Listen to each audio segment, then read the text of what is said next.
Captain Marvel looks. What are you doing? Are we doing our thing, or are we just going live?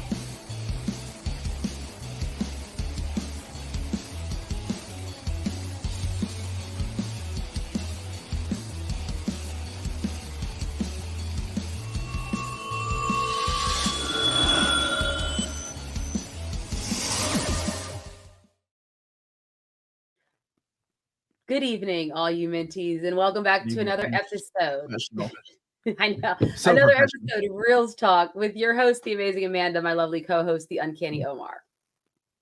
Everybody, how's it going? Thank you for joining us today. We are going to be talking about the Marvels, and it's going to be spoilers. So keep that in mind. Okay, this is a spoiler stream, so if you haven't seen it, if you don't give a crap, then by all means, join in on the fun and tell us what you thought of a movie you haven't seen. But, you know, like, yeah, we just literally got out of the theater, so that's why we didn't quite make the 9 o'clock, because while it is an hour and 45-minute movie, let's not forget about the coming attractions, shall we?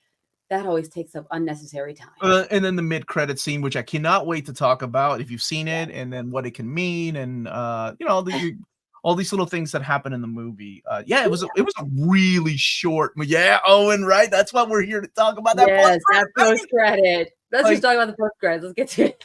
Let's get to the end of the movie, the very, very end. Forget everything else. We don't need to review the Marvels. Okay. What's up, Julio? How are you, hermano? Marvel just delayed a bunch of films, but not by a lot. The strike is over, so those are probably. I'm honestly surprised they didn't jump on and start doing a lot of promotion for this movie, considering that they were like, "Hey, writer strike, actor strike is over. Let's go ahead and start promoting this movie." Yeah. The post-credit scene. I'm so glad I stay away from the internet. Leaked the day or so, but I had nothing about the meat of the movie. Yeah, I had no idea it leaked, but I'm pretty sure this day and age, those things just leak. Yeah. Right. I mean, there's no stopping it. People love sharing things. People love being the first to talk about these things or to spoil something for somebody, and that's just the way the world works. Okay. Let's talk about the Marvels. This is Amanda's got all the info. Who's the director? Who's the writer? All right. She's on top of it. Get on. Yep. So Marvel's director is Nia DaCosta. When my husband asked who she is, I said, have you seen the recent Candyman? That's for him the best I could do for him. You know, I haven't either. I haven't seen the new Candyman. Well, he actually did see it, so he was familiar with that. Okay. But other than that, she was also a writer, so is Megan McDonald, Elisa Karasik, and then of course we have our actors in the film. So as we know, the three main stars of the Marvel, we have Captain Marvel, Ms. Marvel, and Photon, though she's never actually called that. They haven't come up with a name for her. Professor Marvel. But Monica Rambeau, Dr. Rambeau, if you will. And of course, Nick Fury makes his return. I'm assuming pre-Secret Invasion? No, because Talos wasn't in this. Talos is, Talos is dead, right? Otherwise, which I can't believe they still, no, what a crappy. Anyway, all right, we're not reviewing that. We're reviewing this. He's a much happier Nick Fury, even though everything happened with Secret Invasion. That's some love right there. I don't care about spoilers. I'm just here for the fun. Dude, you already said Candyman 3 times, man. Don't you remember the first movie? They chopped that little dude's. Anyway, we ain't gonna talk. Kyle, what would you rate the Flash and the Marvel? You're asking Kyle. The next MCU movie is Deadpool 3, which is now July 26th. Hey, can't come soon. Dude. Omar, Monica Rambeau omnibus. She wore that suit rather well. Yes, she did. She's gonna give Lupita a run for her money, is all I'm saying. Oh my goodness. All right. So we're also introduced to our villain, who is a Kree, played by Zawa Ashton, which I know her best as always an instigator. That is not true. Just because you love something doesn't mean that I'm gonna. You don't know what Omar's rating is going to be quite yet. I actually like the Flash movie. I gave it an 8 out of 10, I think. Did you? I thought I gave it a 7 out of 10, which I still don't know why. You must have been drunk. I enjoyed the Flash movie. I didn't hate it. People hated that movie. All right. So, and then she's Darban. Darban is the name of the villain. So, what is the premise of this film? So, if you had watched Ms. Marvel previously, which had just aired earlier this summer, at the end of that season, we had seen her use her powers, and all of a sudden she disappeared, and in her place was Captain Marvel, who was looking around the room like, what's going on? So that essentially is the premise of the film. we have Captain Marvel and Monica Rambeau in 2 different locations are exploring these jump points.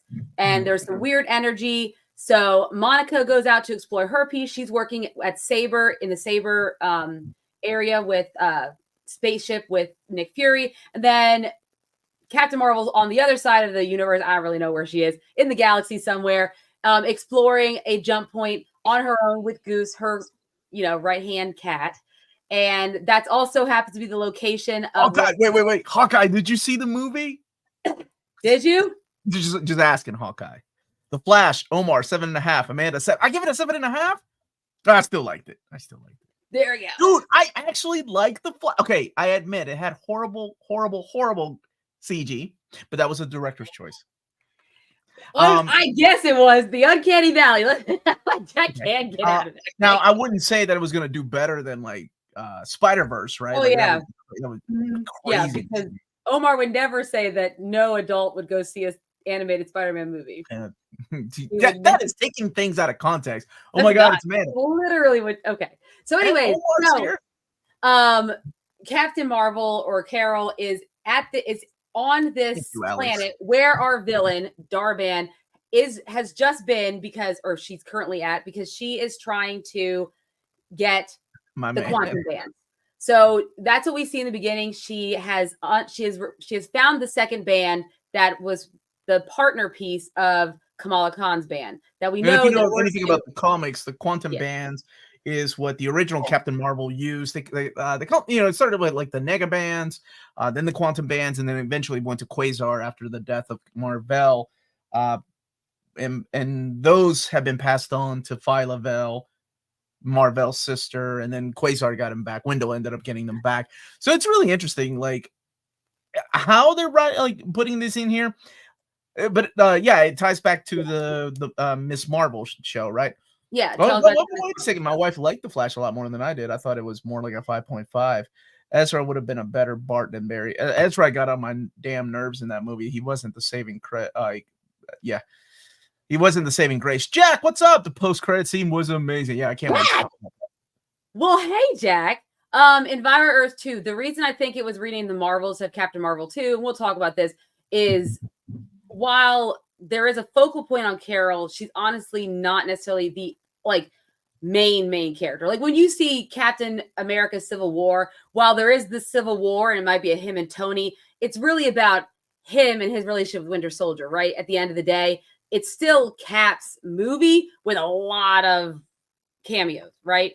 But in this case, this feels more like each female lead they're all sharing a lead role, right? They're not. Yeah, it's not Carol. I was going to compare it to the Civil War, where you have enough Iron Man and you have enough Captain America, and it felt less like a Captain America movie and more like a Marvel Avengers. What did we used to call it? Avengers 2.5. Yeah, Avengers 2.5. The F-bombs by Nick Fury. No, but there is a couple of S-bombs. Yeah, that's it. No F-bombs, unfortunately. So, basically, Darban has. Okay, go ahead. Sorry. I never thought about why they renamed the cat.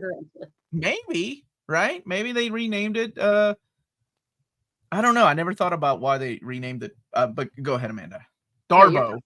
Who? I just thought Goose made more sense because they were fighter pilots in Top Gun. But that makes sense to me. Anyways. That's not Marvel. That's not Marvel, but that's why I would have renamed it. Anyways, so Darban was looking for the quantum band. She's only able to find one, but she needs these bands in order to bring back the atmosphere to Hala, which is Kree's, which is where the Kree homeworld. And we learn very early on we learn throughout the course of the film that after the events of Captain Marvel, she actually did return to Hala and she destroyed the Supreme Intelligence, not realizing by destroying the Supreme Intelligence, she thought she was freeing the Kree. Go ahead. Okay, I was going to say, when I was watching that scene, I'm like, did I miss a movie? Because I've only seen Captain Marvel, I think, one time. She just told him we reviewed it. But we didn't see her. Yeah. So we never did see the destruction of the Supreme Intelligence. No, we never saw the destruction of it. We just knew she had told you, Law's character, hey, go back and tell him I'm coming. Right? She let him live so he could go back and I guess warn the Supreme Intelligence she was coming. So she did. And that is why all the Kree call her the Annihilator in the film. That is her nickname. I was a little upset about that because I'm like, oh, what does that mean about an Annihilus? But then okay. Yeah, I can't wait to talk about that ending. Really quick, I thought the same thing that Josh was thinking. I'm like, oh, they're gonna make her super powerful. Nope. But what they do is they restrict her limiting her power because she is tied to Photon and Miss Marvel, so she can't go full blast because they're switching places, kind of like Rick Jones did with the original Marvel, or Rick Jones did with Genisvel. So that was really interesting how they were able to limit her powers and not give her that god tier. But she did like bust up some ships and stuff. Yeah, but I mean, when she was fighting Darban, and I was like, dude, you should be able. You were like single-handedly on Thanos, and this girl just has a quantum band. Like, are you kidding me? Yeah. He had the whole Infinity Gauntlet in his hand. So I will say really quick, this question right here: is Brie Larson good in this movie? She's different than the Captain Marvel in the first 100%. Movie. Anybody that complained about the first movie, including myself, that I did not like that first movie. I thought it was very middle of the road. She had no kind of emotion, that she was very bland. They actually expand on her character here, because in that movie she really didn't interact with anybody, right? In this movie she's got two people to feed off of, and there's some history there with one of them. So who the hell is Rick Jones? Gosh, who is Rick Jones, the most important character in the Marvel universe? Come on, man. Yes. So basically, after Captain Marvel and Monica both touch these jump points, this then affects the light band powers. So they all start this crazy switcheroo of powers, which is a fairly large sequence right there in the beginning of the film, because Captain Marvel was trying to infiltrate the Darban's ship with the Kree. So you have really quick, Darban, the character of Darban, was gender swapped. But I mean, does anybody even remember Darban? The only reason I remembered was because I just read those Silver Surfer issues that Ron Mars did, and that's where he made his first appearance. He was a Kree warrior. I thought it was gonna be what's her name, Lori Lai. I think we talked about that. Captain Marvel's sister, because she looks like that character. Is Rick Jones related to Jessica Jones? What's happening here? Why are we doing this? Rivi, you too. I'm just here for post. Oh wait, are you being serious? Because no, they're not related. I'm just here for the post credit talk, right, Hunter? I feel like you're gonna need a video on Rick Jones. No, you're gonna need a video on who Rick Jones is. I mean, no, Josh is messing with me, but I don't know if Rivi is. Biggest thing I didn't like about Captain Marvel: the story of a character fighting for the morally wrong side and then changing sides seems overdone now. I had a lot of issues with the first Captain Marvel, but this one here, they went a different path. Carry on. Yeah, so let's talk about the movie at hand. All right, so there's a long extended sequence of the three of them because they don't really realize what they're doing, so they're switching powers, and it's a really cute fight scene. A really cute scene where you have like Ms. Marvel all of a sudden like having to fight, and Nick Fury's there. She thinks it's a test. Then Monica ends up in places she doesn't expect, and then of course you already saw from the trailer where Ms. Marvel shows up on that Kree ship, and then Goose does his whole Flurkin thing and freaks her out. And the people that the Flurkin eats actually end up in Kamala Khan's parents' house. And so there's a really interesting fight scene with her parents and her brother fighting these Kree soldiers, which is very interesting as the rest of them are switching powers. So eventually they all go ahead. Yes. I got my training montage in the movie back with some good music. It was good music. You're right. Yeah. Well, I love the Beastie Boys. So yeah, Beastie Boys. We haven't heard that. I was like, that's well done. So eventually they figure out, because Monica is very intelligent, very smart. She's a doctor, anyways. So she's able to determine what's going on. Something has linked their powers, probably when they touch the jump points. I don't understand quantum physics, so I'm not going to try to repeat what she said because I just watched the movie. So you're here with me. I can. What do you need? Oh yeah, go ahead. Tell me about the quantum physics of it all. Well, I don't have all night, so let's just get to the okay, yeah. So so essentially the three of them end up on, there's a Tarnax. It's a planet where Darban is trying to initiate some kind of a peace treaty with a Skrull colony. So keep in mind, we all know the Skrull have been scattered, and we already saw what happened with Secret Invasion. Well, this is another Skrull segment, has the king and everything. They've been living as refugees on this Tarnax, and I'm probably not even right on that planet name, on this planet. And she's trying to broker some type of peace. But of course, then Captain Marvel, Monica, and Ms. Marvel show up, and essentially that peace is brokered down. She opens up a jump point, and basically they're taking pretty much Tarnax, is it the atmosphere of Tarnax? So that the people on Hala can now breathe. Spaceballs. I was hoping to see a Mega Maid up there. Anybody? Yeah. Mega Maid? She's gone from suck to blow. Someone doesn't know who Rick Jones is. That's right, Jack Ferry. Learn them some. Please turn in your geek card at the door. Get angry. Right. Movie was trash. Imagine that. I'm sorry you didn't like it, man. I had fun watching it. Spoilers. Whoops. I think people really didn't pick up on the Kree programming that Carol had. No, I get it. I got it. It still made a really bland movie. I'm sorry, always an instigator. I didn't like it. Yeah, but we'll talk. Well, we can revisit. This isn't a review of Captain Marvel. It's a review. It wasn't really that bad if you want to later date. So this is also the first time when the atmosphere is getting sucked into the jump point that is going to take the atmosphere back to Hala. This is the first time Ms. Marvel actually sees that Captain Marvel can't save everyone. And so that really, I think, sticks with her, and that's something that she has to deal with throughout the film as well. So that was one of my issues with this film, that I wish they had focused more on that instead of, because that is an emotional thing. Like, there were families that were dying in front of this kid's eye. I mean, like, right in front of Kamala's eyes, and her hero can't do anything about it. And they kind of glazed over that scene, and I'm like, if you want that emotional push, you should have focused on this a little more, because I think, both of them could have carried that kind of emotional scene. You have this character that looks up to this hero, and this hero can't save all the family, so there's dying kids out there. She never really fought her on it, and I thought that was going to happen, but they cut right to the ship. Yeah, exactly. So the three of them are on Captain Marvel's ship, and she realizes that what Darban's trying to do is save Hala, right? And so she's got the atmosphere. So where is she going next? They said she needs water. They have no water. So she's like, oh, well, there's a planet that's 96.8% water. And Monica's like, how do you know that? And so it's called Aladna. I thought it was Aladdin, but it's something along those lines. But I got a little excited, because at first I thought, are we going to see the Inhumans? But no, they went a completely different route, which is a route that I thought was cringe at first, but it kind of grew on me. I don't know this. Who's the actor they cast as the prince? Or Park Se-yoon. Okay. Yeah, or also Seo Joon Park, I think, is another.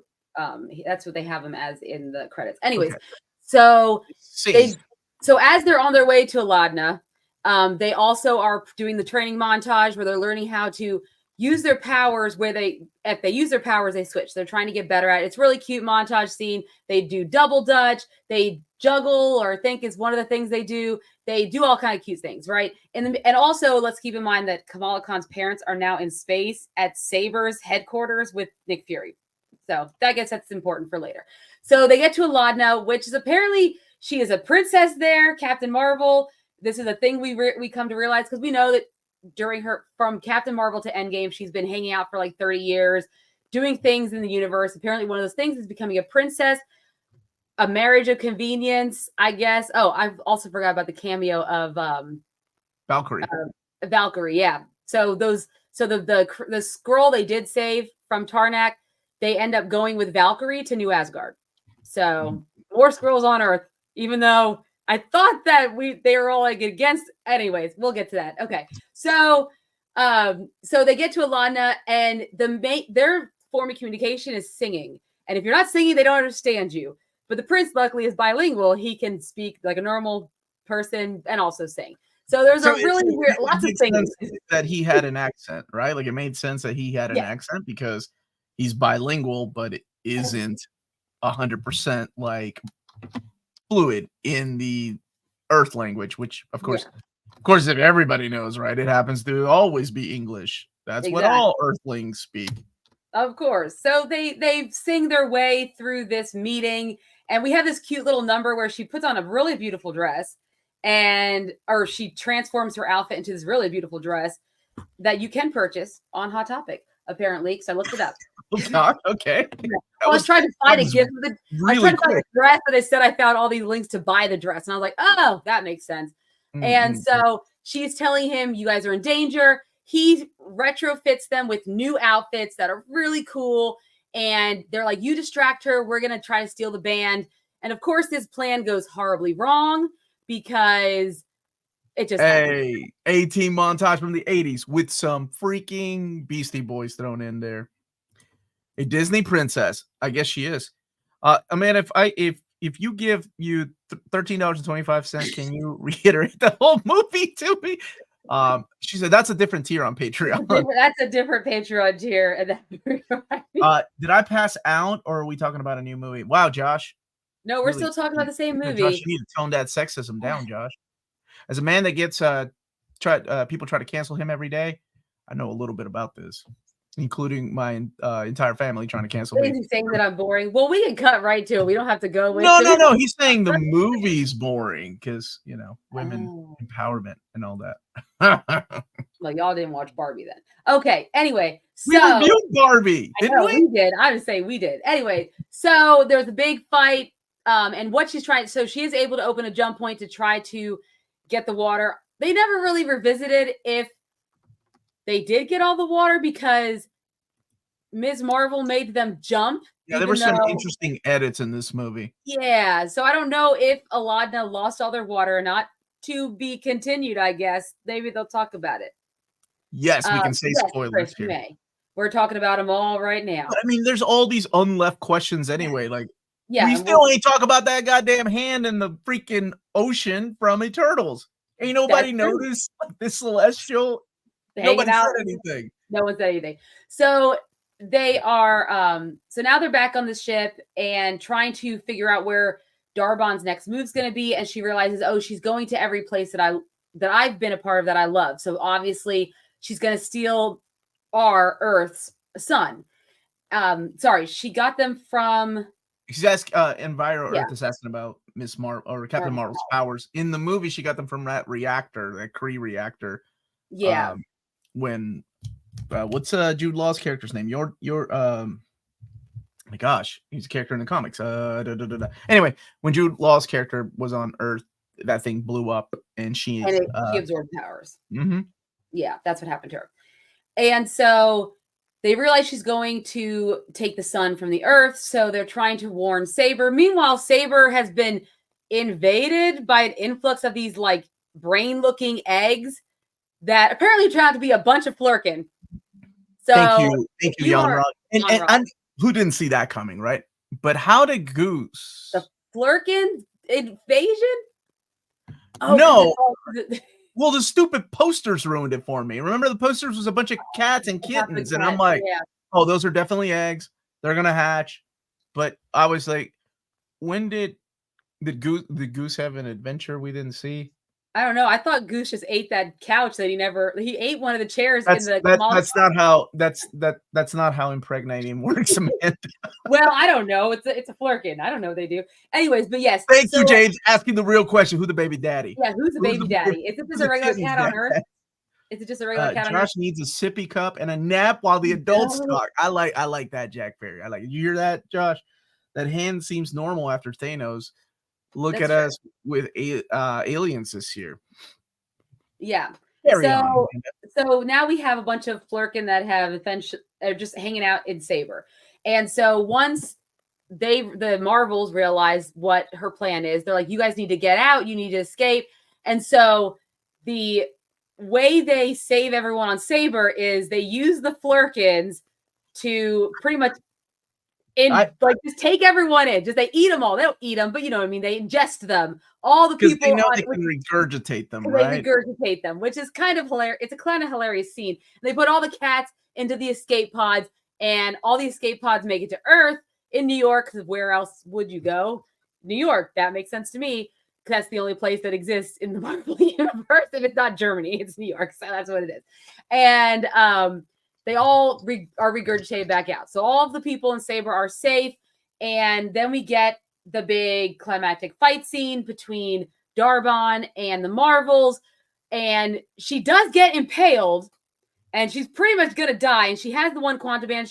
She got both of them. She wanted to, she was trying to get both of them, but she couldn't at the time. But she's impaled. And then Monica finds out, perfect timing, that her brain would work, is that if Captain Marvel goes back to Hala, she has enough power that she goes to the core of their sun, she can reactivate it. And therefore they have the sun and they can get back all of the things they need, because we know, how necessary the sun is to your world. And so you think that Darban's going to go ahead with this when Captain Marvel pulls the thing out, which is going to bleed out anyways. I mean, they just have she's like, you can't unplug a wound. So they unplug the wound, and she manages to fight them off, get the second band from Kamala Khan, and then she creates a tear in the space-time continuum, guys, and another universe is incursion. There's an incursion happening. Stop the presses, because as soon as that rift through space opened up and we got the quantum bands, right? Who else? Which one of you comic book nerds also went, negative zone? They're going to go into the Cancerverse. They're going to go into the negative zone. And when I saw the mama there, right, damn it. No, go, keep going. I'm sorry. No, you're fine. We'll get to the after credits. So obviously there's a tear in the space-time continuum. We have this incursion of another universe, which we've already seen several times before, thanks to the multiverse of, No Way Home. And so Monica realizes a little different though. This is, I mean, when you're messing with the quantum bands, you immediately, all the comic book readers are like, oh shit, here comes Annihilus. We're going to see Annihilus, because they kept mentioning Annihilator. Then we talk about the quantum bands, and then they rip that, and then they're like, it's another universe. I'm like, oh, come on now. Yes, it was definitely yes. It's different, which we'll get to here in a second. Go ahead, Amanda. Because I think they need to save Annihilation, because they're going to do Secret Wars. We save Annihilation. I hope so. That's its own big event, if we make it that far. So Monica realizes she has to use her own powers. If they both power her up, she's able to close this tear, but she has to do it from the inside. So on the other side, in the other universe. And so as they both power her up, she goes over there. She's all like beautiful, lit up and stuff. And she is starting to close it. And Carol's telling her, get out. And she's like, I can't. And she's like, this is what I was made to do. I'm going to do this. And Carol tries to stop her, but of course she doesn't make it in time. This tear closes and Monica is stuck in the other universe. And now we're just left with Ms. Marvel and Captain Marvel. So after this, Captain Marvel moves to Earth. She lives in the Rambo's old house because she's just kind of staying there until Monica returns, because she kind of has a talk with Kamala like, I think that she's going to come back. I think she's going to come back. And I think that shows like the character growth in here, right? Yes. Like that she has hopes. She's not going anywhere. She's not going to leave. That she's going to see her friend again. Exactly. And then, so then we get to the end of the film where Ms. Marvel realizes that she needs, now that Captain Marvel's on Earth, she needs like a team. And all of a sudden we are cut to Kate Bishop from Hawkeye with Lucky. Oh, wait. This is one of my, this isn't even an after credit scene. No, it's just the end of the movie. The end of the movie. Where I absolutely love this scene. Okay, sorry about that. That's, nope. You're already. We'll come back to that. So right here, we have Miss Marvel, Kamala Khan, sitting in the chair like Nick Fury, and says something very not the quote for quote what Nick Fury was talking about to Tony Stark. But do you think you're the only? But she threw in young. Do you think you're the only hero out there? And then she goes, I'm 23. She's like, no, I'm 23. I love it. I love this. I love this girl. I don't know if Hawkeye's still watching, but this made me smile because I really liked Hawkeye, the TV show. I thought it was an excellent TV show. And Young Avengers is something Amanda and I and everybody else on the internet has been talking about. Wait on the Iron Man. Okay. Not one day. So this one made me happy. This wasn't even the mid-credit scene. No, so this is at the end of the movie. Kamala Khan saying, I'm recruiting people. And are you in? And Kate said yes, right? Because she said please. Yeah, because she said please. And she said yeah. But it's cute because she's still Kamala Khan at the end of the day. So yes, so let's talk about. Then you get an end credit scene or a mid credit scene. So not really the end credits. So mid credit scene. Oh, go ahead. Go ahead. No, go ahead. I was just reading this. Oh no! But really quick, why does the most powerful woman in the Omniverse need a team? It gets lonely, Phil. You know, it gets lonely being by yourself a lot and talking to a cat.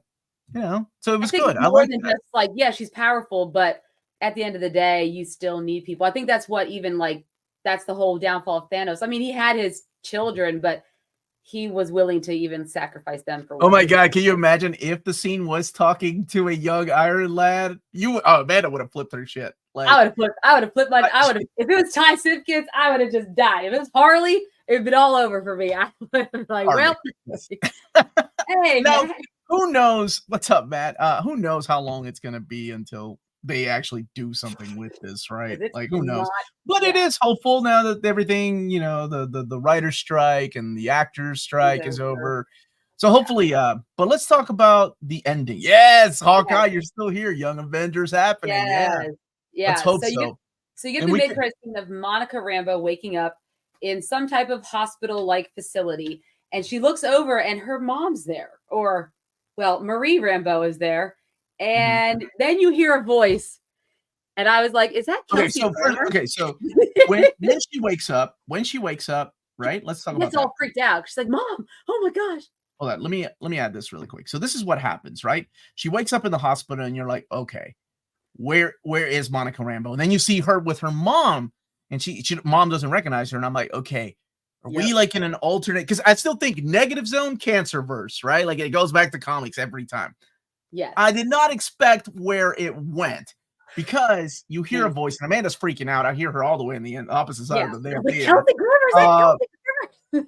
And we see the Beast. Yeah, the Beast. Right? He even mentions Charles. Let's keep in mind he mentions Charles as well. And he does mention Charles, but he doesn't say, he doesn't say Patrick Stewart or anything. But he does say Charles. And the cool thing I don't think a lot of people realize was that Monica's mom was wearing Binary's costume from the Chris Claremont era when she was with the Starjammers, whenever she got those powers, and had heavy ties to the X-Men. Yep. And I think I was the only one that went, Binary. I don't know if anybody around me knew what the hell I was talking about, but I got really excited. So that's because I thought they were going to go with the Illuminati from Mom, multiverse of multitude. What the hell was it called? Captain Marvel. Yeah, where she was Captain Marvel, remember? Yeah. But instead they went this route. And the X-Men, I lost it, man. I was like, what? He was like, I wasn't expecting that. Because remember, we got teased at the end of Miss Marvel with the X-Men 97 or 90s theme, right? That she was a mutant. Yep, so does that mean that mutants are already coming to play over there? Exactly. But that's not a team. It's an audience. Phil, but don't you think that's the way Thor feels?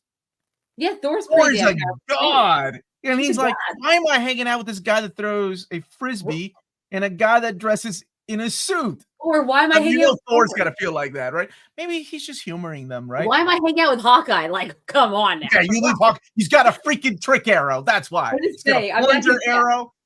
He does clapped and cried a little when the Beast showed up. See, it was completely unexpected. I'm not saying, if you're not gonna go see this movie, this is the saving grace of the movie or anything. No, we're just saying it was a nice little. It did add a lot of that. Ooh, feels nice going to the movie theaters and not getting spoiled, to see this, right? That I didn't wait for Disney Plus and and the X-Men theme. But what if Beast is the baby daddy? Thank you, James. You keep your fanfics to yourself. Or which I did like that when they were on Aladna and she was dancing with the prince and Monica made that comment to Kamala Khan. I bet this is spurring a lot of stuff for your Captain Marvel fan fiction right now, isn't it? Yeah. Yes, it probably is, guys. It probably is. Yeah, so that was the movie, essentially. That was the plot. So let's talk about our thoughts and feelings. We definitely had a lot of thoughts on the film itself. And I think this is the last Marvel movie that'll be out this year. So we won't get any. Do you think this is the movie that has been filmed the most outside of Deadpool? What do you mean? Like, there's nothing else because Blade hasn't been started. Like, they haven't started filming. No, Captain America. They did start. New they World had already Order? started. Yeah, they had already. Wait, are started. they still calling it New World Order, or did they change the name? It's a new name, and I don't remember. NWO Wrestling. Yes. Always goes back to wrestling. Yeah, I thought they changed the name to something else. It's a Brave New World. It's Brave New World. That's what it was. Kane, go see it. I think you would really like it. Yeah, go see it. So let's talk about the movie. I guess obviously it's an hour and 45 minutes, and I think you can tell they have done some major editing to the story itself, because like when we were talking about it, there are certain cuts that didn't make sense. You do have the mention, you have that brief appearance of the Skrulls, you have Nick Fury, but there seems to be like, I think originally this was supposed to come out before Secret Invasion. I really do think that originally this was slated before, but then they moved things around. I think the biggest rumor, I remember the rumor about Secret Invasion was that was the plot to Captain Marvel 2. Yes. And they had written her out of the plot because it involved the Skrulls, it involved Nick Fury, and then they replaced. Yeah. I don't know who rewrote that, but it was awful. Yeah. Like, anyways, that show was awful. But you can tell there were some edits made. Like, there were some weird edits in this one that kind of like what you said. Why aren't we clarifying what happened? Are people still alive on that planet, or did they take all the water? And exactly. And essentially to the detriment of, I think, the villain. So let's talk about Darwin first, because obviously we have seen it time and time again where the Marvel films, everyone, Thor, what's it called? Second Thor, that one. Oh God, Dark World, Thor, Dark World, or the Guardians of the Galaxy with Ronan the Accuser. Everyone talks about these one-note villains, and Darban is a great example of that. I wouldn't even say there's little to no characterization of her other than her anger at Carol for being the Annihilator. We know that she was clearly a Kree. We don't know what her position of power was. Somehow she's the Suprema now or whatever. She's like a leader, but we don't know how she got there. We don't know, obviously her motivation makes sense that she wants to try to, but does she know Carol? Like, how close were they, or is she just blaming Carol? And how does she know? So there's a lot of things with her character. It was very one note, even her destruction when she finally bites the bullet, because of course she does, because she can't take the power of the quantum bands when she has them both. So she ends up like disintegrating after she creates the space continuum tear.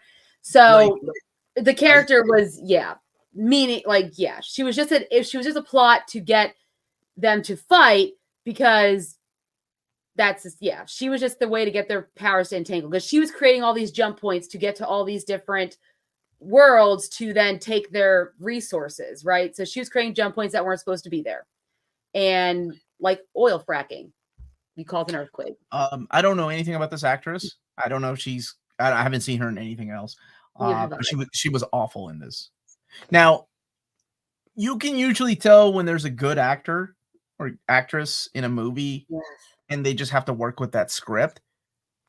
And I think this is the only thing I've ever seen her in.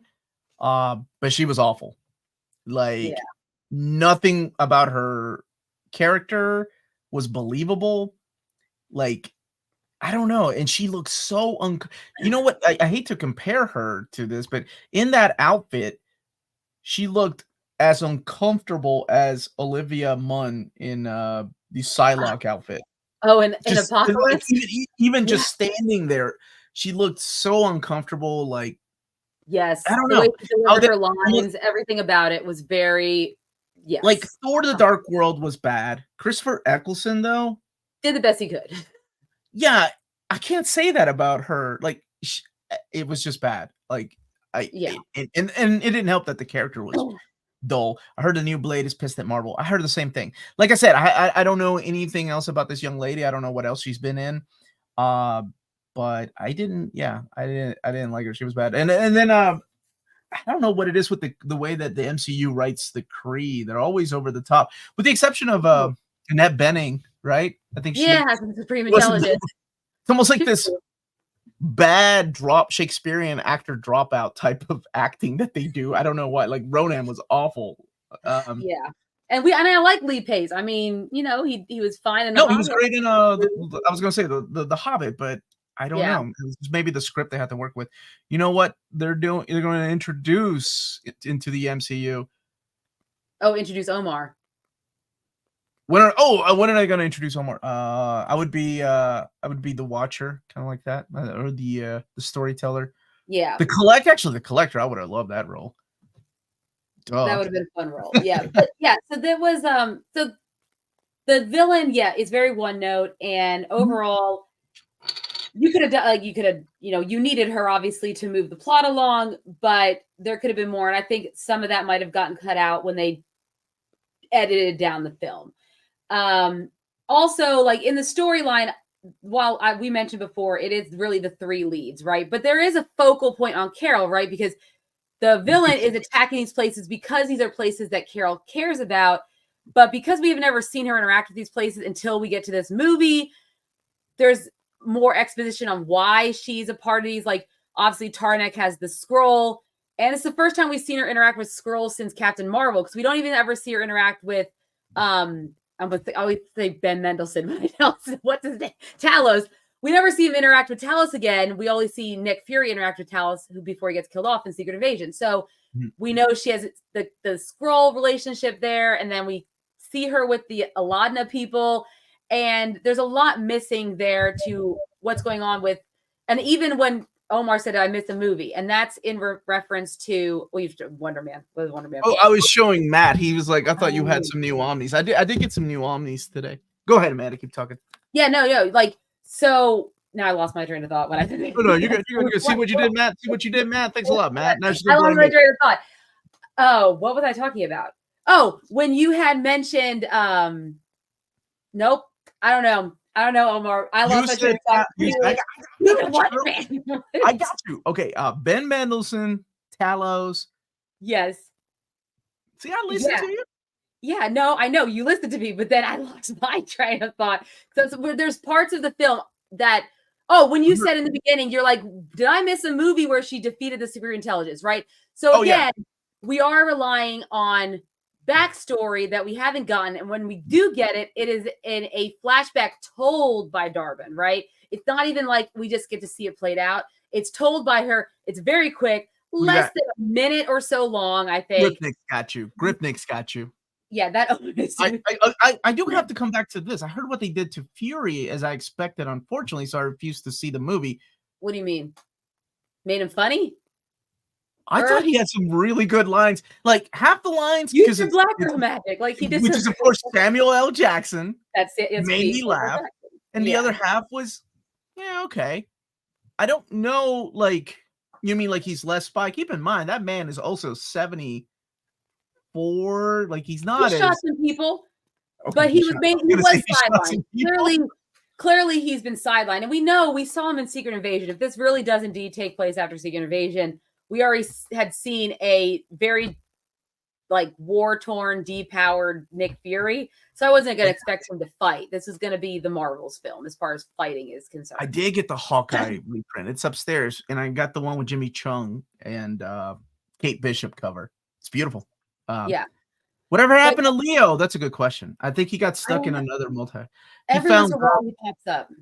Does he? I haven't seen Leo in years. Like a couple of years. I miss him going off on me. I like that kid. So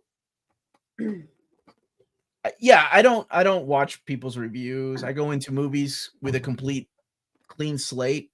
Mainly because that's the way I've always been with comics. I don't really take other people's opinions to heart.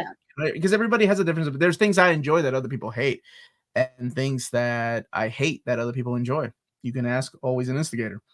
So with this one, I had no idea. So immediately after we left, I started talking to Amanda. I'm like, what is the internet saying about this movie? Because I thought it was a fun movie. It was quick. It was the right kind of time. Like it was the runtime on it was right. I really enjoyed the three characters. I feel like they expanded on the character of Carol. Everything that people were complaining about in Carol, how one-dimensional, how boring she was, how she had no character depth, how she showed no emotion, they completely undid in this movie. where she started tearing up, where she sees her best friend's daughter for who she really was, you know, like her niece, like this little girl that looked up to her and felt abandoned. So there's this whole issue of abandonment in here. So now she can make up for it by taking care of being a little nicer to Kamala. I thought that was good. Like, so if you didn't like her character in the first movie, I think people will enjoy her more here. Now, if you can't separate the actress from the role, there's nothing I can do about that. I mean, you're gonna hate this movie even if you even watch it. So ain't no point in watching it, dude. So I will say it's the same thing. If you want Johnny Depp back in all his films, remember you have to separate the actor from the role. So. Wait, are we something wrong with Johnny Depp again? No, I'm just saying as an example. Like, oh yeah, absolutely. I mean, she's playing a character, and if you can't stand the actress and you can't separate her from her roles, then you're gonna hate the movie to begin with. I thought the chemistry was great between the three characters, the three leads. I could have used a lot more Nick Fury, and the families. Like, I liked Miss Marvel. I don't know how. Again, I don't know how I really don't give a shit how the internet feels about Miss Marvel, but I thought it was a fun show. So outside of like 2 episodes that I hoped there was more. Is it going back in time episodes? Because those are the ones that kind of or where they took her out of her little hometown or her city. I thought it was a really good show. So there's a little bit of that, and just seeing it through her eyes, like getting to meet her idol, getting to fight with her favorite superhero. It was adorable. I really like that. And I don't know, it could be that I have 2 daughters that also are enamored by a lot of superheroes or anime characters or video game characters. So I thought it was really cool. Amani Villani's acting, I think that she was a huge bright spot. Like, even though they have great 3 of them were great chemistry together, but her like the way she just embodies Ms. Marvel is amazing. Like that. Yeah. I mean, that's one of my favorite things about that is she was a fan of the comics and she became the character in the show, and now she's co-writing the comics. And I haven't read them. I don't know, but I thought that's amazing. Like to do that. Yeah. I'm a little over the MCU. Could use a change. Okay, Josh, you're speaking like everybody on the internet right now. All the clickbaits, man. That's all. That's all people say. I'm over the MCU. The MCU is dying. It's just the same thing. So is the DCU, guys. I think superhero movies in general, right? We've had not just superhero movies, but movies in general this year have taken a toll. Unless it's Barbie. We were just talking about Daisy Ridley's new movie that made less than $1 million. The Expendables 4 made less than I know, and it had Sly. It had all the Oh no, did it not have Sly? I thought he was in it, but he played a minor role in it. Yeah, I'll have to see Miss Marvel and a Spider-Man interact in the future. I think this is one of those things where people get. It's like you have so much high expectations of these things. My brother's the same way. They did so good for a long time, and then they have a couple of flubs. And then they have bad movies that you're like, well, I'm done. I'm out. Right. Again, I don't want to. Why do I want to pay good money to go and see these movies? Well, and they all become just setups for the next movie, right? That was another complaint. And when you so he asked me, what is everyone's complaints? And so there's some generic. It's just a generic superhero film. There wasn't much of originality. Oh yeah, there's nothing deep about this movie outside of the few things we mentioned, like. That we wish could have been expanded upon more in the film, right? Yeah. But I think this is a really good point. I think the problem with the MCU now is if you missed a few things, can you go see the movies? I think some movies and some TV shows do an excellent job of what the comics did. There's 60 years of comic book history. Yeah. It depends on your writing team. If a good writer can usually put you in the middle of a story and reintroduce you to all these wonderful elements that have been around for 60 years. Same things can be said about the movies and the TV shows. It's that same borrowed formula that we've had from the funny books. You use that formula for movies and TV shows, and I think they did that in this movie rather well, because their characters haven't seen each other, right? Like you have the character of Photon, Monica Rambeau, explain to Carol how she got her powers, and if you didn't watch WandaVision, she went through it quick. You don't need to watch WandaVision, but I strongly suggest it because that was the best. That probably was that's the best. Miss Marvel, same way. This is how I use my powers because this is the first time the characters are meeting. And much like comics, when Marvel Team Up was very, very famous for that. Marvel Team Up would introduce Spider-Man and readers to new characters that are in the Marvel universe, right? The 616 universe, through writers taking this advantage to go, oh, well, this is how I use my powers. This is how I got my powers. And if you didn't need to read X-Men, you didn't need to read Avengers to get to know these characters. So I think it's that same technique that they're using for the movies and TV. Some of them can pull it off better than others. Yes. But there's still parts, that it does, I guess, help to watch some of the other properties. Well, that was the idea behind the comics, right? Yeah, if you enjoy this character in Marvel Team Up, or you enjoy this character guest starring in Spider-Man, go and read his adventures, or her adventures in the pages of X-Men or Avengers, whatever. I saw the first 3 seasons of Doom Patrol, and they were great. How is it now? I haven't seen the new season of Doom Patrol. Neither have I. No, I didn't even realize it had come out, and then I realized it did, and I was like, "Well, that's gonna be something I need to catch up on now." It was another thing that they didn't promote well. Because I think this is the final season. Was there promotion for Doom Patrol their next season? Because I don't remember seeing any. The Fox Universe. Is that what we're calling it? The Fox Universe? Well, yeah, Doom Patrol finale. Where's Real's talk on that show? Well, I gotta catch up. I gotta catch up. What snacks did you eat while you watched the film? I had some popcorn, and Amanda snuck me in some Reese's Pieces like a real friend. That's what we do. And popcorn. Lots of popcorn. Well, she didn't sneak in the popcorn, but I popped. No, it's hard to do. Kilgrave and Kingpin could be perfect villains. I love David Tennant. But oh my God, he got way over the top with that Jessica. Like, it got on my nerves so bad, dude. Like, I'm not the biggest fan of Jessica Jones. Yeah, I know, big surprise for people that haven't watched my show. I'm not a big fan of Bendis's writing. And the show was okay, but I love Tennant. But I just thought, a little much, Tennant. Let's tone it down a little bit. We get it. You're a creep. You don't have to keep yelling her name and say it in really weird ways. Creepy. Yeah. So and there, I mean, obviously, like, there's a fight scene at the end of the 3 of them attacking Darban, and the choreography and stuff. It's very reminiscent of, let's say, our 3 main Avengers attacking Thanos in Endgame, right? There's still those elements of, yes, there are a lot of similarities in the film of other superhero movies. They had the switching thing going for them, which I thought was cool. Yeah. That montage with the Beastie Boys where they're learning the switch and use their powers. That was cool. I like that. Yeah, we don't see a lot of training montages lately. I'm trying to think of the last one we've seen in a Marvel film of an actual training montage. Maybe Kate Bishop. Love and Thunder. They do a training montage in there? Remember, he was losing weight. I did not like that movie, but I appreciate that. That was just him losing weight. That wasn't a training montage. That was just him getting in shape again. Dude, I need to go back to a movie tavern. I love those movie taverns, man. Yeah. But to the point of the film itself, there was some stuff missing that would have probably helped the plot a little bit better. And that just goes back to a lot of editing went into this, a lot of editing, and the CGI was fine. There wasn't, anything horrendous. Oh, yeah. No complaints. That looks like they were sitting on a green screen the whole time. But yes, at the end of the day, there was clearly some parts that the plot that was missing.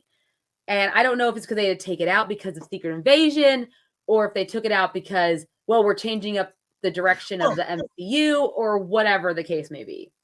Why did they need to cater to Secret Invasion? I felt like there was nothing added from Secret Invasion.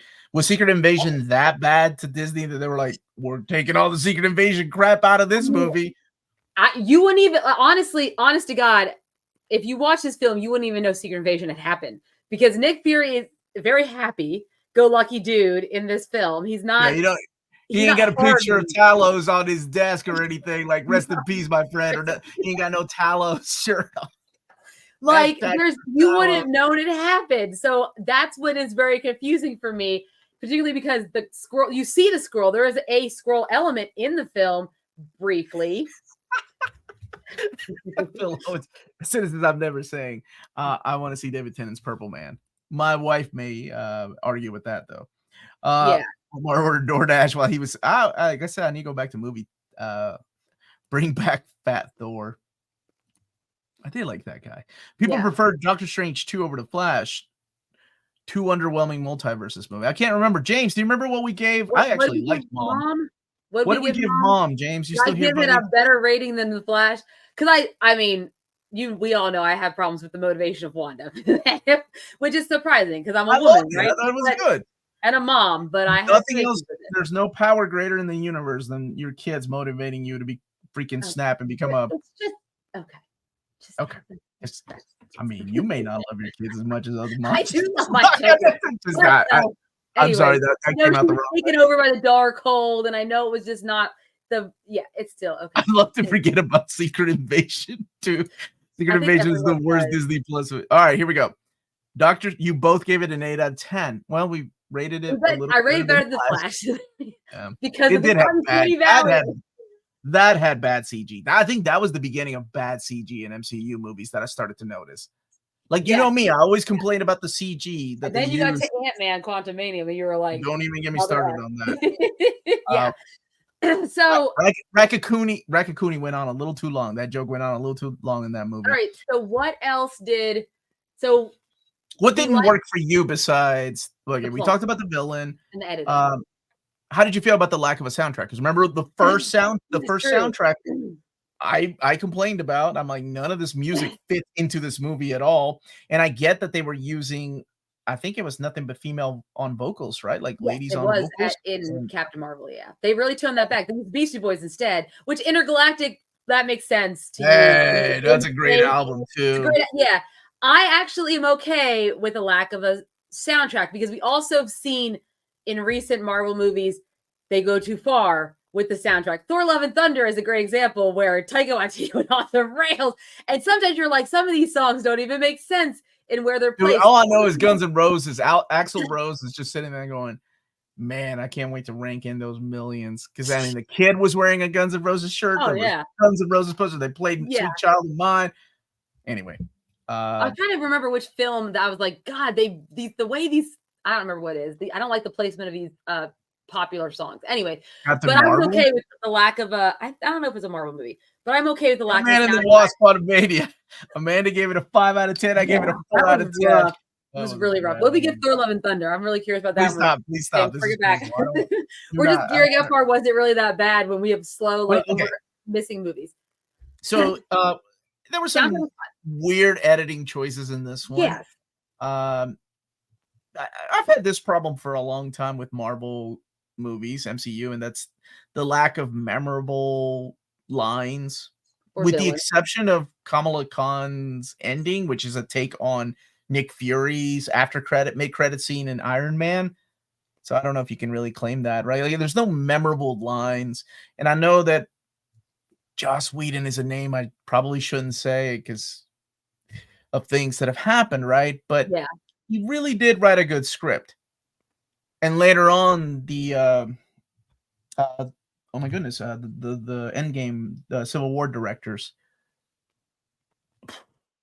That's the movie. That's the movie where you had mentioned that some of the song choices where they would play. Oh hell yes. I was like, that's the movie we were talking about. Yes, thank you. Yes, Guardians of the Galaxy. That was it. Mm-hmm. Yeah. Anyways, I'm so sorry.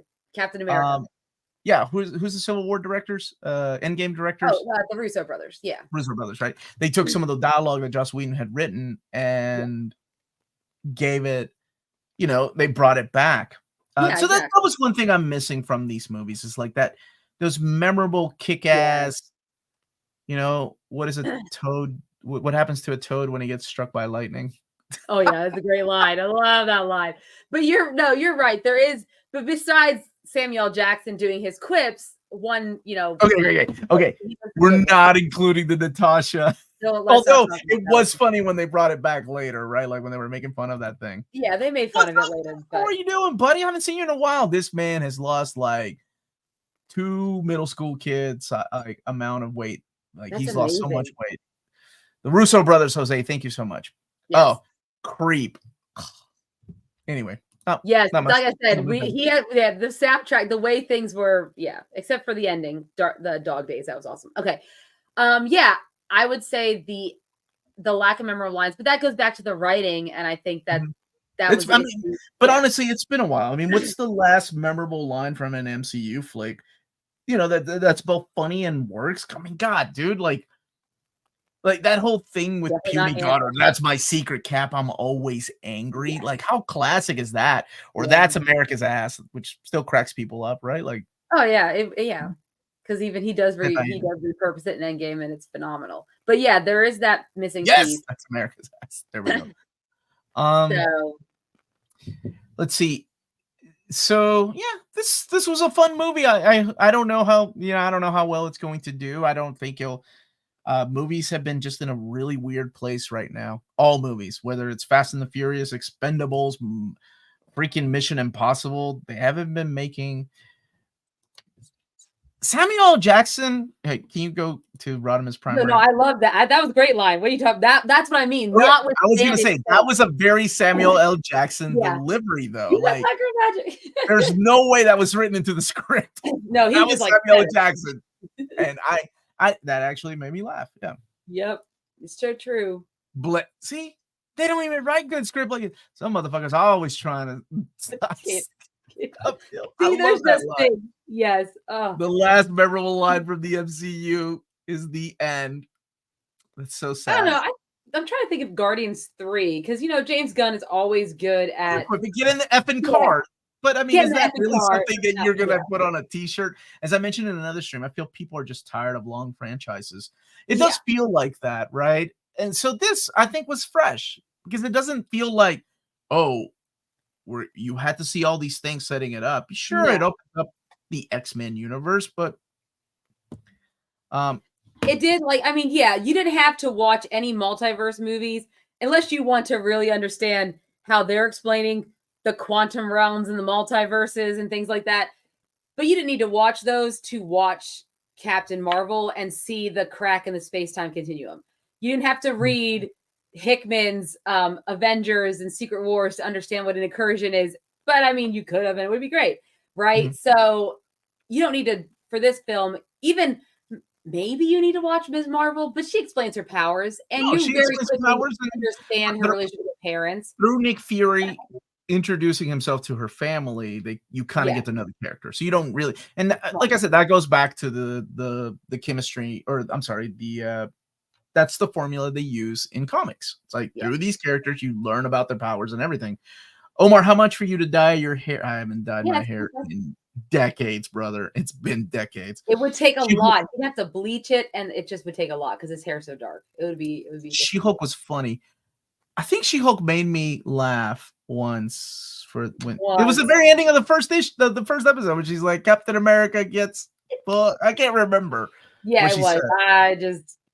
I think movies are in a weird place and society is changing. I feel like these giant blockbusters are running long. Also, with the cost of everything going to move. Oh, that's okay, man. Everything's about to change. AI is going to take over.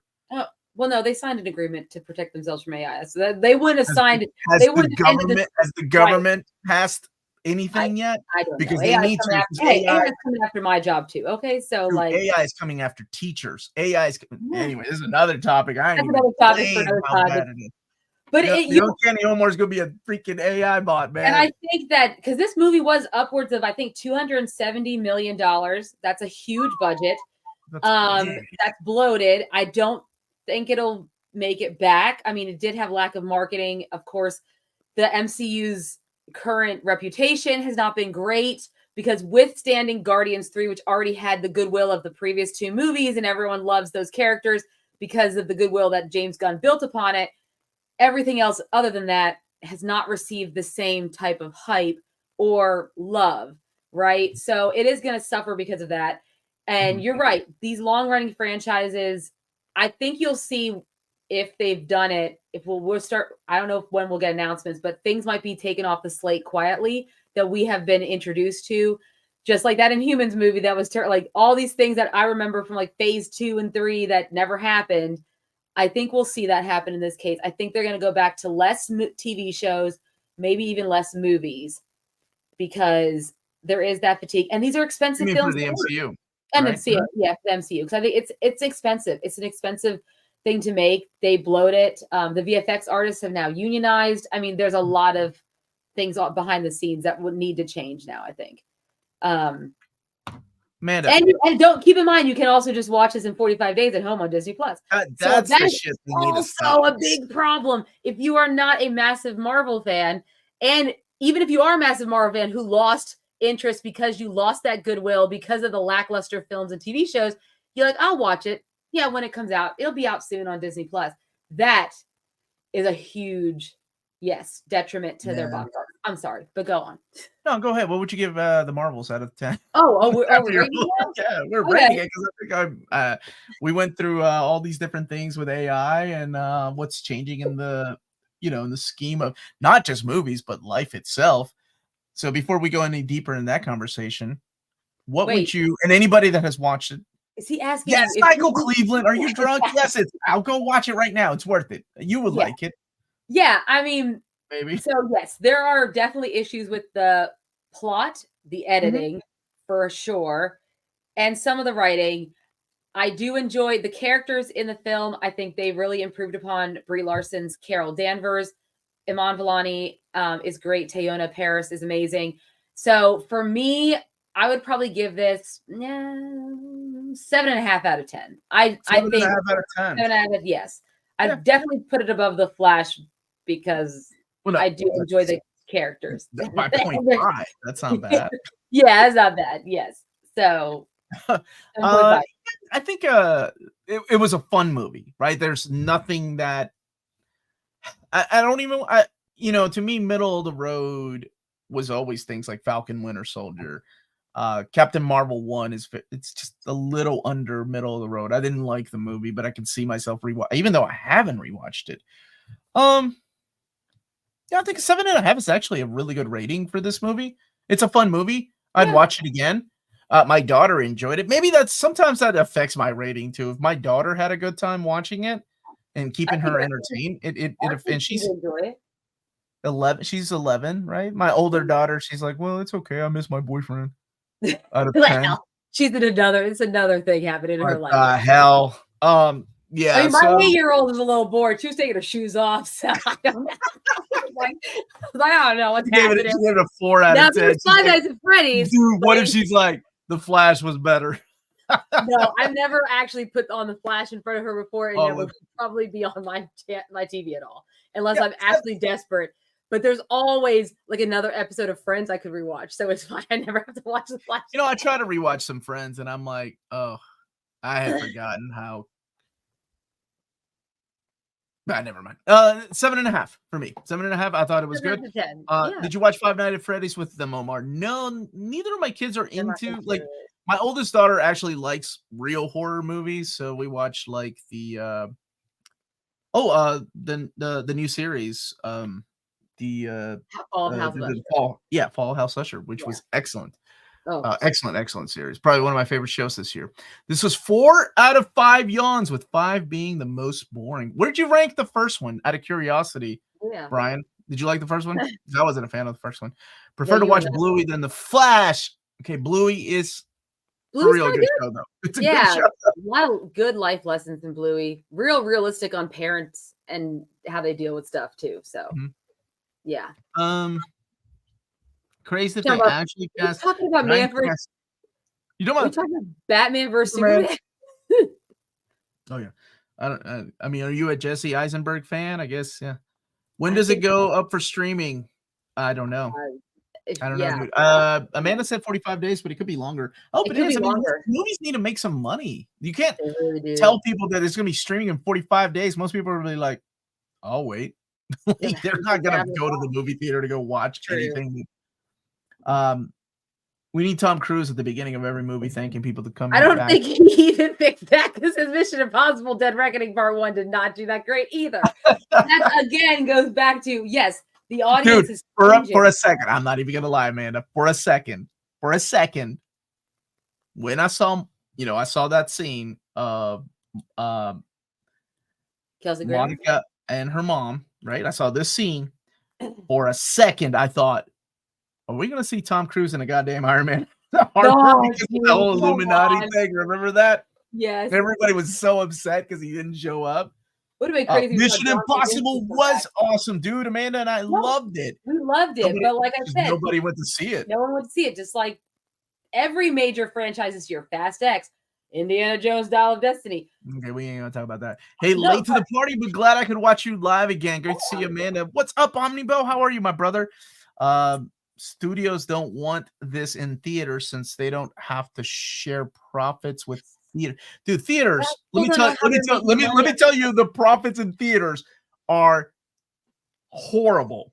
They make more money, or they make their money out of the concession stand. That's why I don't mind buying popcorn, and I don't mind buying candy and soft drinks. That's how they make their money. Yeah, they don't make it. Ticket prices are net like no. That's almost at a loss sometimes. It's insane. But I mean, but how are they making the money on streaming? Because I was just watching a podcast today about, because what everyone saw WB, their shares, and mainly that's because of TV advertisements, right? For their WB shows, there's just gone down, right? There is not, the advertisement's not there. So they saw like a 19% drop in their shares. But Disney also, in their recent earnings report, are like, oh, Disney Plus did better. It only lost $384 million. Where are they making money in streaming? The only reason Disney survives is because of their parks. Oh, because they up their prices. I mean, if you think about it, like, but you really think about how many people, like, it's basic math, right? How many people drop?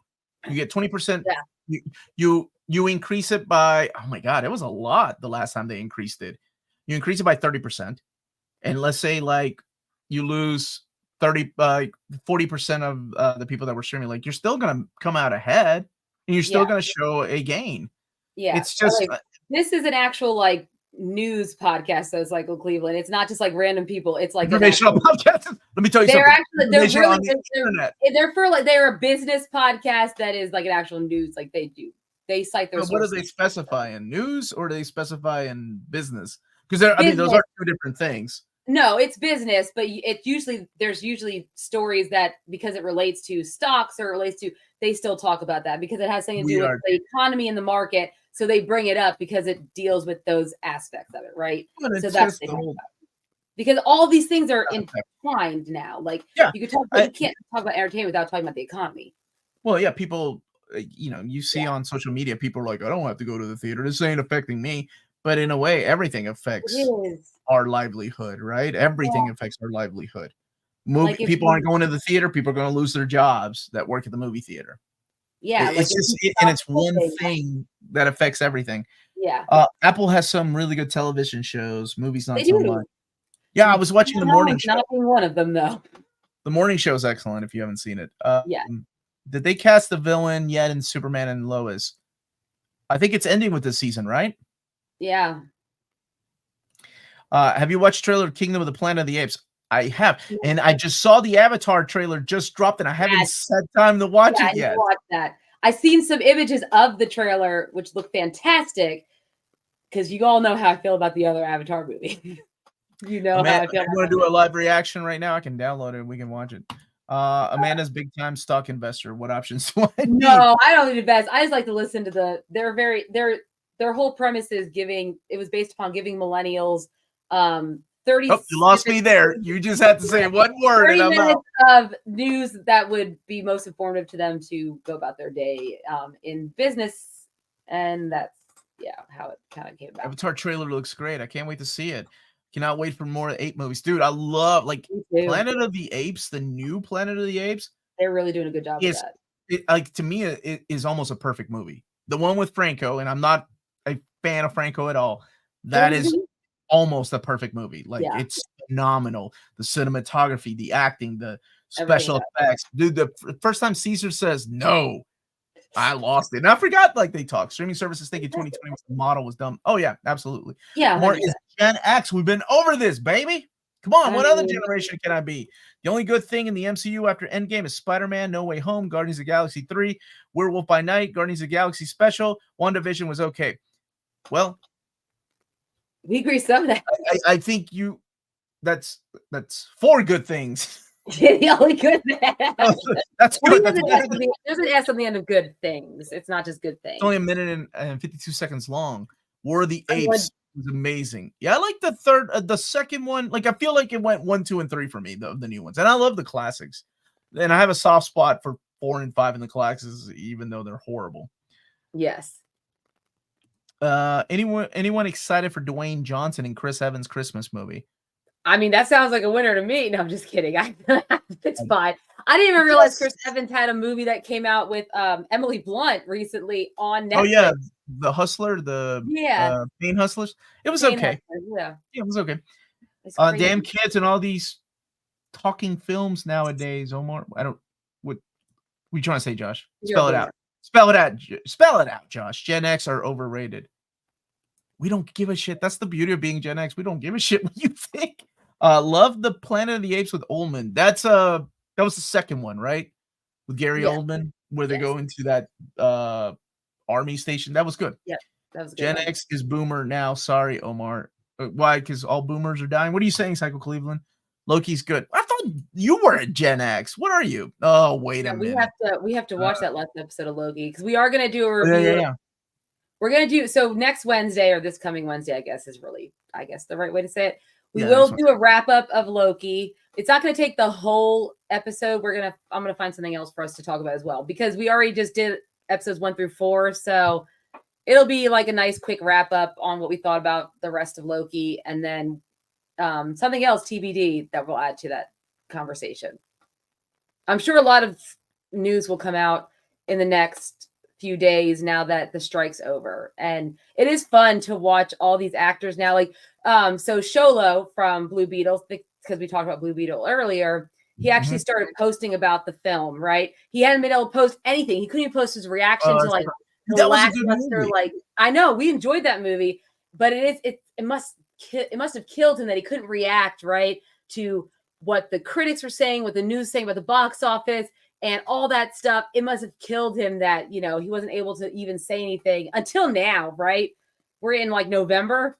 So yeah, but by now it's glad just he was able to give it a late, which sucks.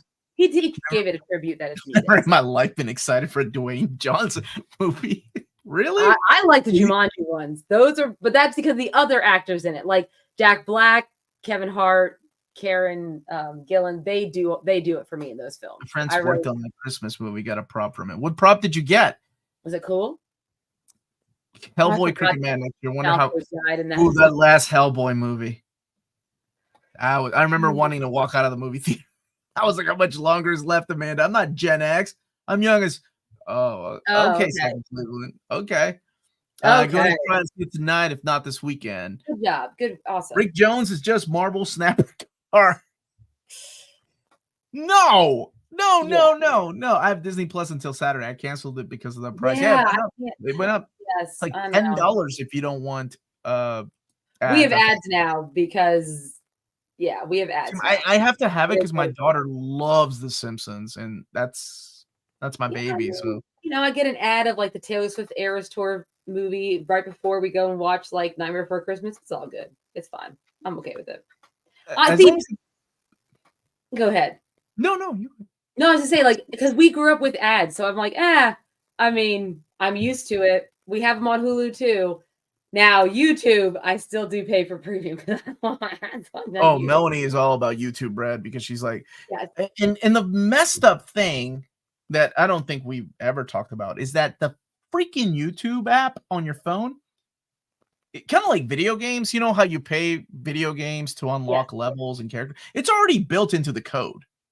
Yeah. Meaning that, how when you lock your phone, YouTube stops playing, but if you pay for YouTube Red, it keeps playing. Yeah. Mm-hmm. That MF, those motherfuckers coded that, and you're just all you're paying for is just like it's that paywall crap, man. It's ridiculous. If you get the bundle of Disney Plus and Hulu, you save around $10. What's up, Jordan? How are you? I pay for Disney for the whole year. I think that might be a better route. I don't know. If you get an eye patch, everything is free. Oh, is that true? Like, I kind of, hi, Amanda. Hi, I have Disney Plus only for my niece to watch, and her parents make more money than me.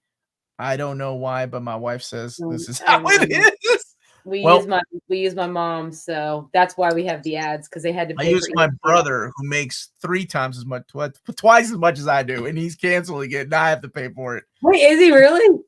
Yeah, and I'm like, but you make like, he's like, oh yeah, but I got to start thinking about my retirement. That damn dog he has eats better than I do. but I love my brothers. I hope But he's I was watching like, this yeah, right man, you could. I was like, oh my gosh, man, he's been wonderful. I mean, we've used his account. I don't think I've ever had to pay for Netflix or Disney. And we've had Netflix since 2006. Boy, I know, right? It's been crazy. Yeah. YouTube's ads suck. I don't want to buy Google Pixel. Don't. No. I'm so looking forward to the overviews of next month's Omnis, Omar, especially Spider-Man and Hawkeye. Oh, yes, they're here. Prison Break is the best thing on Disney Plus. Is this my brother? Dude, he made me watch Prison Break. And I'm like, Tommy, this show is sucking. Like, half of season 1 was solid. And he's like, oh, no, wait till you get to the 4th season. I'm like, really? I think he just had a crush on the main character. Damn right, Omar. You tell them Gen Xers don't give a shit what they think. I remind everyone every day, man. I pay for Disney Plus as my 2 kids. One watches Disney Plus, the other watches the other Netflix. I can't cancel it or my wife would kill me. Do you have anything signed by Stan Lee? I've got 2 books signed by Stan Lee. I don't have them here though. Uncanny X-Men 114 and what was there's another book I have. Was it Infinity Gauntlet #1 maybe? Oh, I can't remember. Omar's a password share. I am. Can't remember the last time I watched a commercial. Look at you, you high society bastard. You can't tell someone to watch 4 seasons till it becomes good. I know, but I trusted my brother. I'm like, oh, don't criticize Prison Break. I'm sorry, man. I'm sorry. It's okay. I'm watching Prison Break right now, so. That's all that matters. That's all that matters.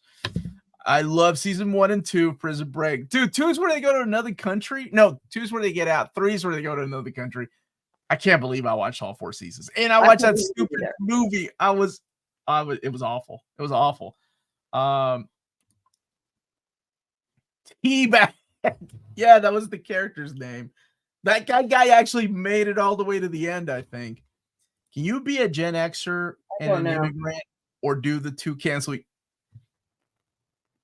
I don't know how that works. Cycle Cleveland? I don't know where is that borderline racist?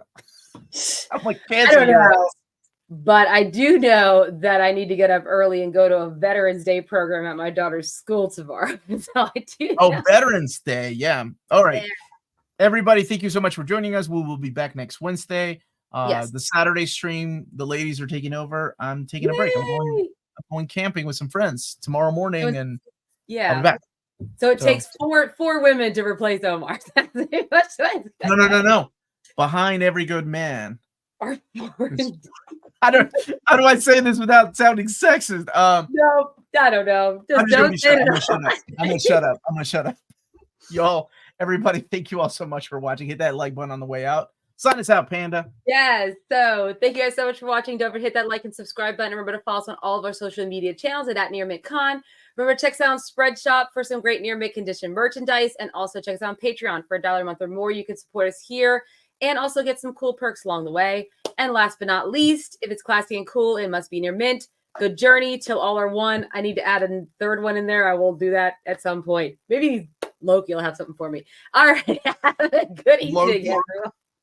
All right. Bye, everybody.